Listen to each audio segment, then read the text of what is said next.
Hello dear students, hope you to be fine and doing well. So uh, welcome all you guys to my new video, and in this video you guys will be able to learn unit 7, the last 10 words. So if this is your first time you come here to our channel, so please subscribe our channel for more and next videos. یو ځل بیا تاسو ټول ته ښه راغلاست. دویم درنو زړه ته نږدې زده کوونکو، زمونږ د نن ورځې د درس موضوع ده 4000 ضروري لغات او اساسي لغات بنیادی، چې دې زده کړه ټول ته مهمه ده. او په دې زده کړه کې زه تل کوشش کوم ستاسو لپاره همداشانته ښې ویډیوګانې جوړې کړم. مونږ په تیر درس کې د وم یونټ 10 لغات تدریس کړل، او نن به مونږ پاتې نور لغات وایو سره د معناو. بیا هم زه تاسو ته وایم ستاسو همکاري او ستاسو تشویق یوازې مونږ سره همدا ده چې چینل در سره سبسکرایب کړئ، ترڅو مونږ وکولی سو چې ډیرو خپلو پښتنو وروڼو ته د انګلیسي زده کړه له همدې چینل څخه وکړو. نو له تاسو څخه مو هم همدا غوښتنه ده اول چې تاسو زموږ دغه چینل سبسکرایب کړئ که چیرې ستاسو لومړی ځل وي، او انشاءالله چې مونږ به تاسو ته اپډیټ ویډیوګان له همدې ځای نه درکوو. زه د درس په طرف درس شروع کوو انشاءالله. 4000 words برخه کې مونږ تاسو نن لرو یونټ 7 وم یونټ څخه نمبر البته 11 لغات راځي. harm صحیح شو. دغه آر سیده نه تلفظ کیږي، په یاد ولرئ. صحیح ده، د آر نه تلفظ کی تاسو بچو harm صحیح شو. harm نه harm صحیح شو. harm مطلب دا زیان ضرر صحیح شو، تاوان. دي ته ویل شي په انګلیش کې harm صحیح شو. په مثال کې موږ تاسو لرو these medicine harmed my stomach. these medicine ویل شي دوايي ته صحیح شو. دوا ته په انګلیش کې وایي medicine صحیح شو. these medicine یعنی دغه دوايي harmed my stomach زما معده چې کړل وای زما معده ته زیان یا هم ضرر ورسو. نو په انګلیش کې موږ تاسو stomach ویل شي په انګلیش کې چې شته معده ته صحیح شو، او harmed مضر یا هم ضرر. نو تاسو نن په دې کې هم stomach زده او هم harms زده او هم medicine زده. درې لغات فکر کوئ تاسو په یو لغات کې زده کړئ. دا ډیر یو ښه سیستم او طریقه ده. these medicine harmed my stomach دغه دوايانو زما معدې ته ضرر ورسو صحیح شو. okay let's jump to the second word lay. د lay مطلب دا سملاستل یا هم تکیه کول. lay سملاستل. lay the baby down. د down مطلب دا کته یا هم لاندې. lay the baby down یعنی ماشوم په ځمکه باندې سملوه صحیح شو، یا هم ماشوم لاندې سملوه. خو بخښنې سره ځمکه نه بلکې lay the baby down ماشوم لاندې سملوه صحیح شو. نمبر 3 peace ویل شي صلح امن صحیح شو. we want peace موږ امن غواړو، موږ صلح غواړو صحیح شو. we want peace from the government موږ له دولت څخه صلح غواړو صحیح شو یا امن غواړو. نو د peace مطلب دا صلح. we want peace موږ څه غواړو؟ صلح غواړو. نمبر 4 prince صحیح شو.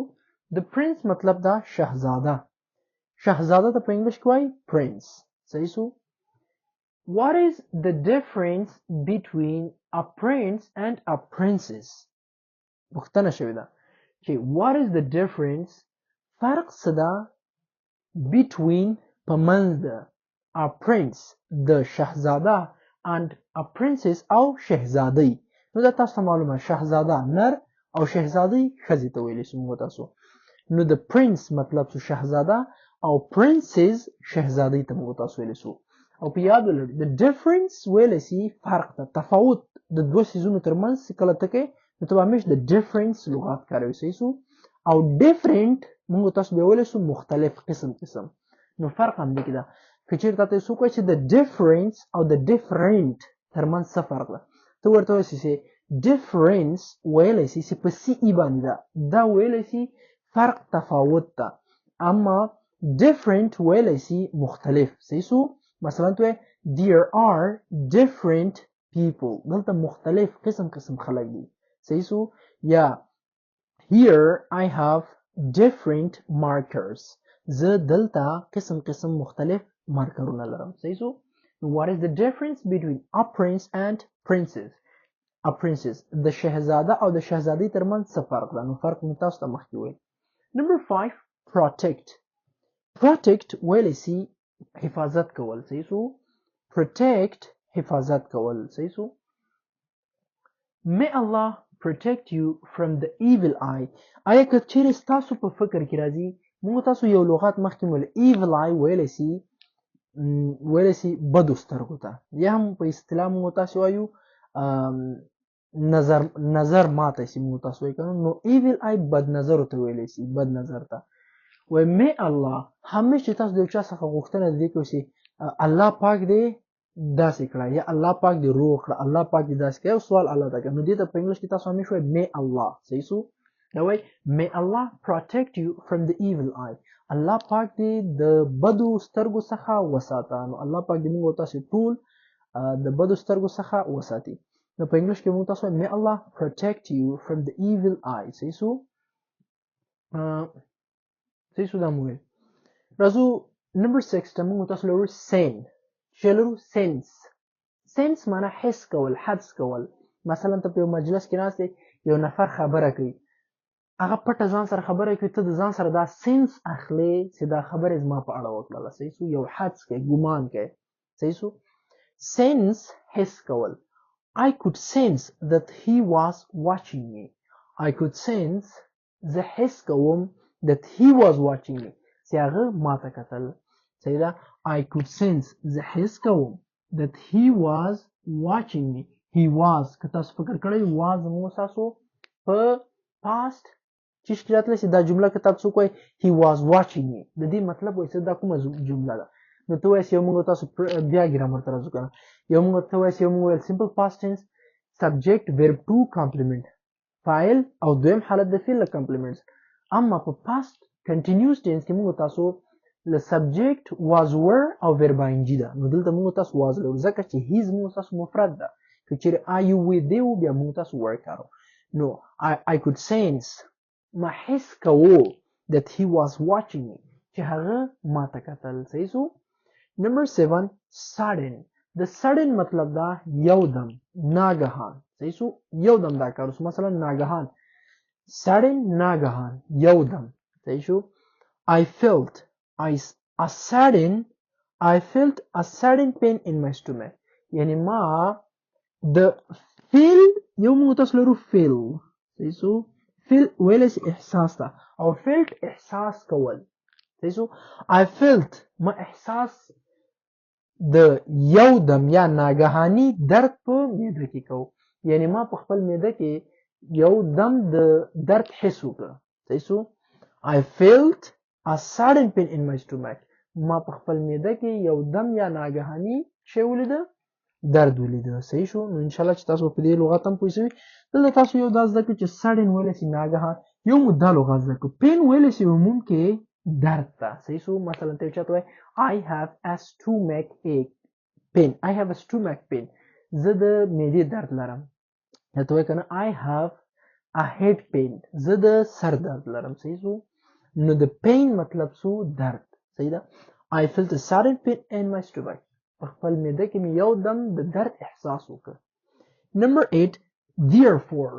اوکې therefore په دې وجه یو خبره کوي په انګلیش کې لګي خبرې کوي بیا اخر کې therefore په دې وجه I don't come to course یا I didn't come to course په دې وجه زه کورس سره نغلم. صحیح سو یا بیا مثلا وایي therefore په دې وجه یعنی په دې صورت سره he gets offended هغه ژر خفه کیږي.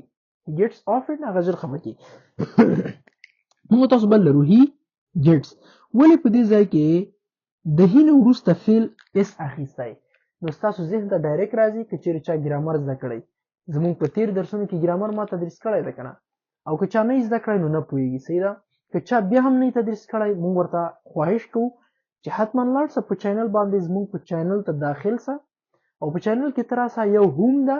صحیح سو یو دې خوا څنګه ویډیوګانې دي دې خوا ته مثلا پکې پلی لیست ده.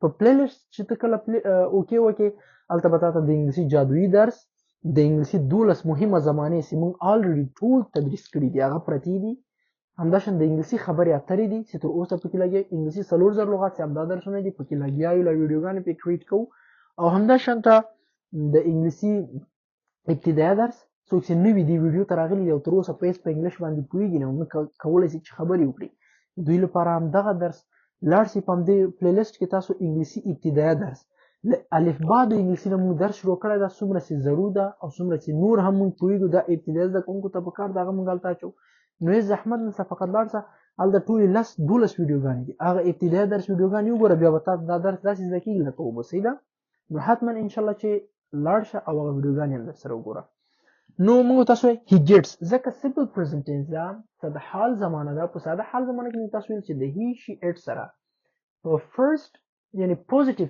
سټیټمنټ کې په مثبته جمله کې موږ تاسو د فعل سره یا اس یا ای اس ورکو بیا که چیرې یو جمله په سی ایچ اس ایچ ایکس او زد باندې ختمه وه ای اس به ورکو اما که چیرې په ساده هغه یو باندې نو ختمه بیا به اس ورکو لکه دلته چې په ټي ختمه ده نو اس ته نه ورکو he gets offended یعنی هغه ژر خفه کیږي he gets offended هغه خفه کیږي so easily ډیر په اسانۍ سره that's why I don't like him ځکه چې زه هغه نه خوښوم یا هم دلته داسې ویلی شي therefore I don't like him په دې وجه زه هغه نه خوښوم صحیح شو انشاءالله چې لغات ډیر جالب دي ډیر یو داسې لغات دی چې هغه هر چاته زده کړه مهمه ده اوس که تاسو دې لغات ته فکر وکړئ نو هر لغات په زده کړه باندې ارزي هر لغات په پروننسیشن باندې ارزي هر لغات په لیکلو ارزي صحیح ده زه داسې لغات نه راوړم خدای نخواسته چې ستاسو ناقي وخت ونیسم او یا ستاسو ټایم پکې فضول لاړ شي له منځه نو زه چې هر درس راوړم دې باندې زه ډیر کوشش کوم په ډیر دقیق غور سره یو پلی لیسټ انتخابوم چې زه باید کوم موضوعات پکې تشریح کړم صحیح ده نو موږ ډیر فکر کوو په یو درس کې چې بیا باید د هغه درس نتیجه 100% انشاءالله چې مثبته نتیجه وي او د هر درس نه وروسته تاسو باید دغه زموږ هر لغات تاسو ته په ټاپک کې راسي که په مجلو کې راسي او تاسو د لغات زده کړي وي بیا به هلته مونږ ته هم دعا وکړي چې استاد خیر وشي چې تا مونږ ته هغه لغات زده کړي او هغه لغات مونږ همیشه ورسره سر وکاري او مونږ همیشه وینو صحیح ده نو ډېرې خبرې نه کوو تاسو فقط همدې چینل کې پاتې سئ له مونږ سره زموږ وعده ده تاسو سره چې مونږ به تاسو ته هر یو ورځ بعد ویډیو جوړو او په هر ویډیو کې به تاسو ته په کافي اندازه د انګلیسي زده کړې کورس تاسو ته درکو صحیح ده نو تر بل درس چې زه بیا حاضرېږم ټول په لوی بخښونکی او مهربان خدای سپارم تر بیا ښې چارې ښه وخت ولرئ د خدای په امان